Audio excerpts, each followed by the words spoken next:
Magandang araw po. Welcome po sa aking channel, Nobnay TV. Patalastas nga po, meron po ba kayong mga properties na napapabayaan or non-performing assets? Plan yung ibenta, pero wala kayong oras pagbenta nito. Kung ito'y pagkakatiwala nyo po sa amin, tawag lang po kayo sa aking numero. Usap po tayo. Gawan ko po ng video for free. Yes, libre po. Wala po kayong babayaran. Tutulungan pa namin kayong mabenta inyong property. Kami na po bala sa marketing, sa boosting or paid ads. Even sa tripping, hindi na po kayo mapapagod sa pag-entertain ng mga buyers. Kami na po bala sa lahat. Tawag lang po kayo. Nandito po tayo ngayon sa Dasmariñas, Cavite, sa isang exclusive subdivision na kumpleto po ang amenities at meron pong 24 hours security. Ito pong bagong video presentation natin ay isang residential property na may lot area na 285 square meters. Then ito naman pong 2-story house ay may floor area na 210 square meters. Meron pong 5 bedrooms, 3 toilet and bath, 2 carport at garden. Kaya po, tungayin niyo po, napakaganda po nitong property. Ito po ay well-maintained kaya ready for occupancy. Meron pong mga side garden hanggang dun sa dulo.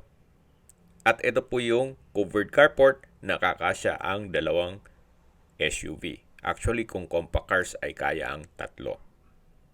So yan po yung side garden. Dito po sa kabila ay may bakanting spasyo para sa garden set. Then meron pong grotto. At ito po yung main door. May aluminum screen door. At samahan niyo po ako. Pasok po tayo. Welcome po dito sa bahay ni Madam. Ito po yung living area o salas na napakalaki ng spasyo. At meron po itong customized glass window sa dulo.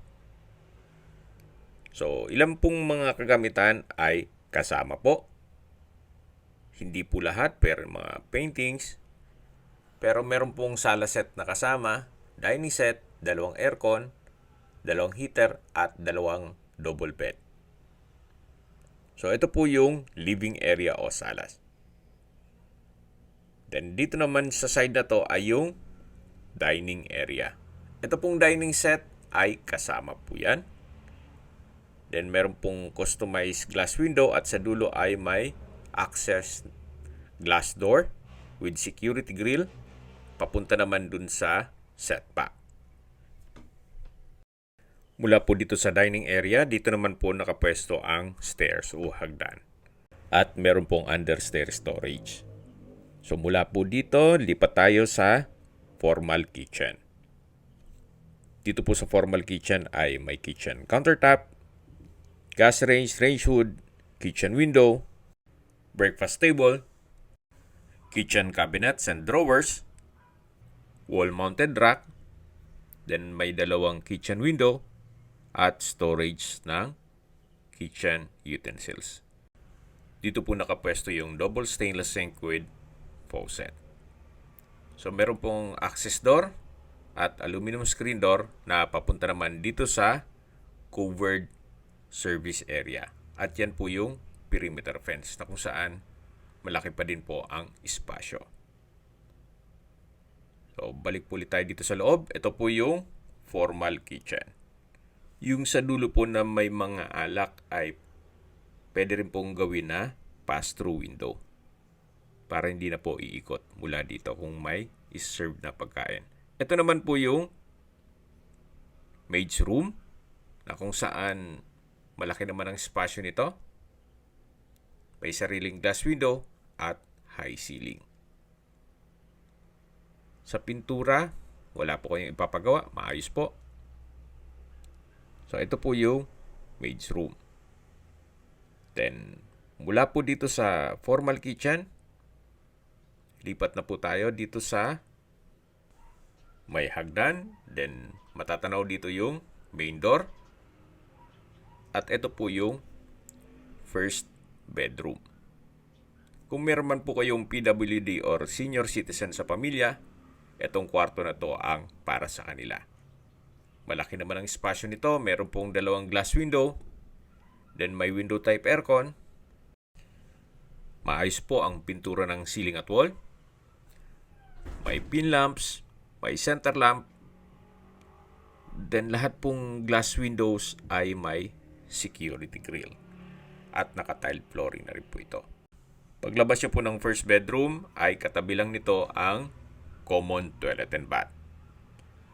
Na kung saan meron pong hand wash basin, vanity mirror, water closet with bidet, then shower curtain, at overhead shower. Meron din pong bathroom window. Meron din po pala ditong shower water heater set. So, working din po yan. Dito po kasi sa Dasmariñas, especially pag bare months, ay malamig din po ang klima. Kaya kailangan din po talaga yan. So, yan po yung common toilet and bath.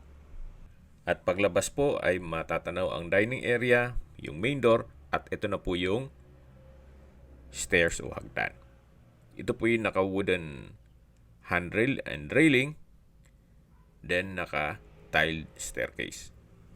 Meron din po itong staircase window na nag-serves as natural sunlight dito po sa area ng hagdan. Samahan niyo po ako, akyat po tayo. At nandito na po tayo sa second floor. Ito po yung family area. Then, ito pong sala set. Hindi ko alam kung isasama pa yan or yung sa baba. So, depende po sa pag-uusap na lang ninyo ni Madam kung alin ng magiging freebies. At check po muna natin itong pangalawang kwarto na kung saan naka-solid wood door. At ito po yung master's bedroom. Napakalaki po ng spasyo. Meron pong customized glass window. Wooden design itong tile flooring. May center lamp. Then maayos po ang pintura ng ceiling at wall. May window type aircon. At may sariling toilet and bath. Ito po yung naka-solid wood door. May ceramic pedestal sink. Then vanity mirror. Water closet with bidet. Then naka-tiled bathroom wall. Dito naman nakapwesto yung walk-in closet. From floor to ceiling po yan. Then meron pong enclosure dito para sa bathtub. Naka-tiled bathroom wall na rin po dito. At may shower holder. So ito po yung toilet and bath dito sa master's bedroom. Labas po tayo. Tunghayin niyo po ulit itong master's bedroom na kung saan napakalaki po ng spasyo. Then, sa CCTV naman, yung mismong box ay hindi po kasama. Pero yung mga camera, iiwan na daw. Balik po ulit tayo dito sa family area. At ito naman po yung third bedroom. Naka-solid wood door. Then, malaki din ang espasyo. May dalawang glass window with security grill. Maayos ang pintura ng ceiling at wall. May pin lamps. Then, wooden design itong tiled flooring. At meron din po itong wardrobe. So, ito po yung third bedroom. Labas po tayo. Paglabas nyo po dito sa third bedroom, ito naman ulit yung family area. At sa dulo ay may glass window. Ito naman po yung fourth bedroom. Naka-solid wood door. Then sa spasyo, malaki din po siya. May dalawang glass window with security grill. Naka-ceiling cove design. May center lamp. Then wooden design itong tile flooring. At meron din pong wardrobe. Na from floor to ceiling din po yan. So ito po yung fourth bedroom. Yan, mula po dito sa kwarto ay katabi lang niya ang common toilet and bath. Maayos naman po ang mga toilet fixtures nito. May water closet, may hand wash basin, naka-tile bathroom wall, may bathroom window, shower water heater set, na working din po yan. at may shower curtain. So ito po yung common toilet and bath dito sa second floor na malapit lang dito sa fourth bedroom. Yan po ulit yung family area. At meron pong access glass door na papunta naman dito sa balkonahe o terrace na kung saan may security grill na rin po. So mula po dito hanggang dun yan sa may pasad. Habang nag-iikot po tayo at pinagmamasdan nyo po itong buong property, maisingit ko lang po ang distance, location at travel time. Mula po sa mga malls gaya ng SM at Robinsons Dasmariñas, pati po Asia Medic Hospital, ang distance is 2.1 kilometers at ang travel time is 7 minutes. Opo, napakalapit lang po nito sa mga malls at hospital. At yan po yung lagi kong binabanggit sa aking video na dapat nyo i-consider sa paghanap ng property, yung meron pong malapit na hospital. Hindi ko naman po sinasabing sakitin kayo, yan naman po for emergency purpose lang naman. At mula naman po sa St. Paul College, Island Park Campus, ang distance is 3.7 kilometers at ang travel time is 8 minutes. Mula naman po sa De La Salle University at Emilio Aguinaldo College, ang distance is 6 kilometers at ang travel time is 15 minutes. Mula naman po sa Manila o sa airport, ang distance is 41.9 kilometers at ang travel time is 1 hour and 10 minutes. Ganun po kaganda ang lokasyon nitong property at hindi lang po doon, ito po'y malapit mismo sa Governor's Drive. At access roads papuntang Villar City. So bababa na po tayo. Mula po dito sa hagdan, matatanaw natin yung dining area, yung formal kitchen, at yung main door. Then yan po yung living area kung saan napakita ko na sa inyo kanina yan.